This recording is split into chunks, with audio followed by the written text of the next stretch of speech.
I think I respond to stories that are rooted in character. You know, I'm not one of the directors that likes to just blow things up and make a lot of noise necessarily. I'm interested in stories about character. And you know, the documentary that got noticed most was one called The King of Kong about competitive video gamers, and that was very much a story about character that happened to have a three-act structure in it. And Hollywood, you know, broadly defined, really is interested in stories that have that kind of structure, and I think that's what opened doors for me in narrative feature filmmaking.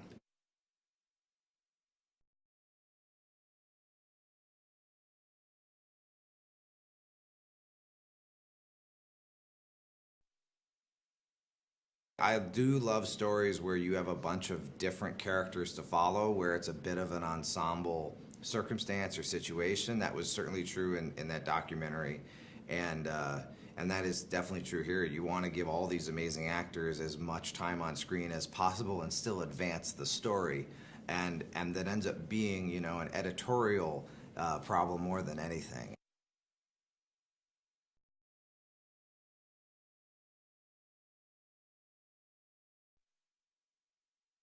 Charlie's the first guy offered that role. Jennifer was the first. Bateman actually approached us, and I couldn't believe it because he's like one of my favorite actors of all time. And I actually wasn't even imagining he would be interested, you know what I mean? Because the guy can carry a movie on his own, but he liked the script and this ensemble idea. And, uh, and yeah, I mean, it all started to happen simultaneously in over a couple weeks, which in terms of casting a movie is really, really fast.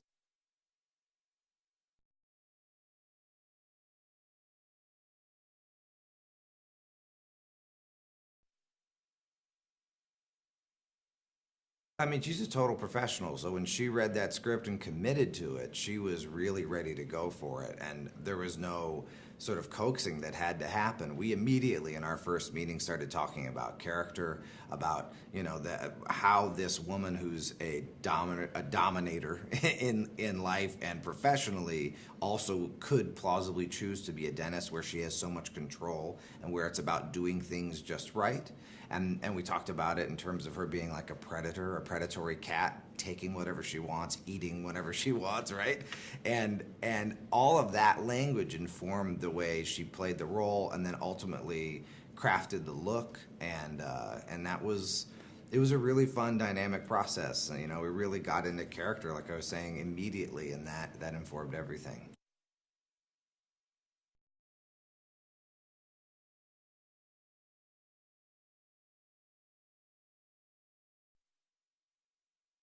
I think that both Kevin and Colin really enjoyed playing a wicked antagonist.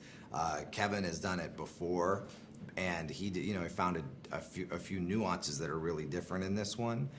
But I think he's done a lot of serious films of late, and I think it was just, you know, devilishly fun for him to get to play this character.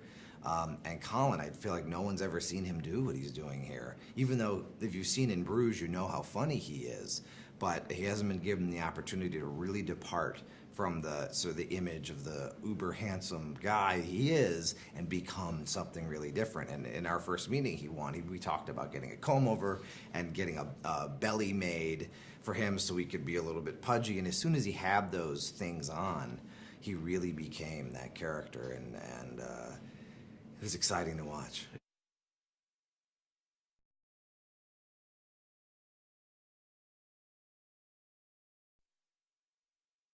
I feel like the best approach to comedy is to be open minded on the set, because there's always discoveries that improve the script, no matter how good it was originally. And this one was very good.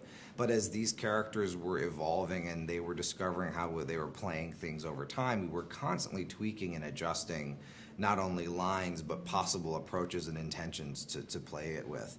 And we did that sort of all the way through production, and it's a testament really to these guys' talents. They're all writers, and they're all able to understand character arc over time, and understand it so well that they know how in performance to do the nuances and the shading that makes it really come to life and feel real. I think when these guys are talking with each other, they really feel like friends. They really feel like their chemistry is excellent, and that's a product of a lot of hard work over a lot of years.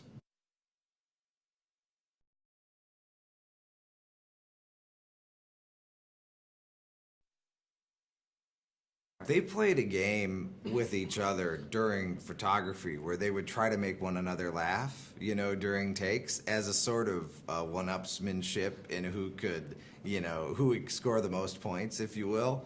And I think that was a great game because it got them really engaged in conversation and listening and messing with each other and stuff. And I think you can just feel it when you watch the film, how much fun we were having while we were making it.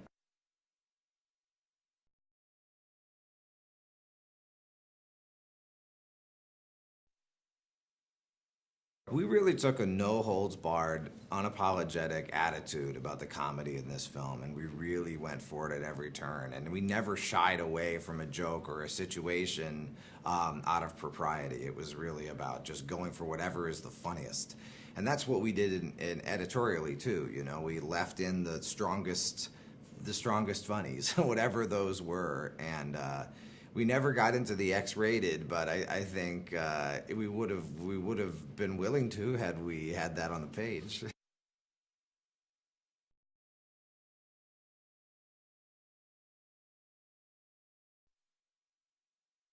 The DVD is going to be amazing on this. There were so many great scenes and versions of scenes and alternate ways of doing things that there wasn't space for in the finished film, but which I think fans of the movie will really enjoy when they get the DVD.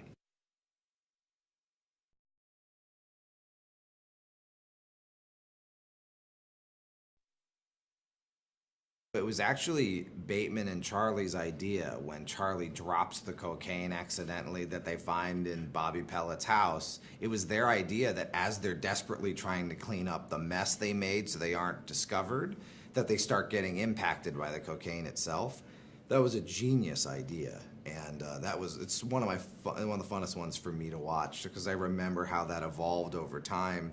The writers doing the original version of that, our guys elevating that, and then seeing their riffing as they're in their sort of high mind state, their confessions to each other as friends and stuff.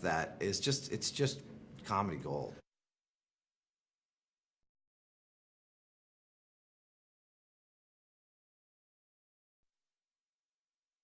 I think anyone who knows It's Always Sunny in Philadelphia knows how talented Charlie is, but he hasn't had that opportunity to really break out. I'm a fan of his for a long time. I like that show, and he's really. I really hope he gets attention from this movie because he's a very special actor, incredible comedian, and really a fun guy to work with. So I'm got my fingers crossed that everyone sees what I see.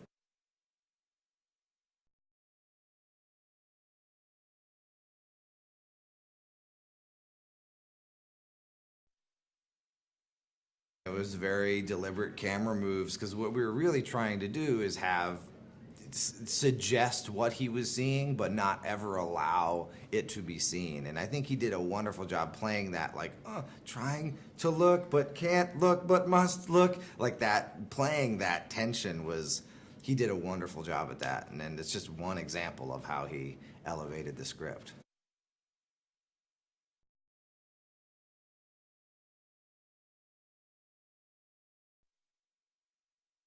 It was crazy, It was almost surreal to see how she attacked that part and with such ease and grace and comfort, and and she did a really good job making putting Charlie in that spot.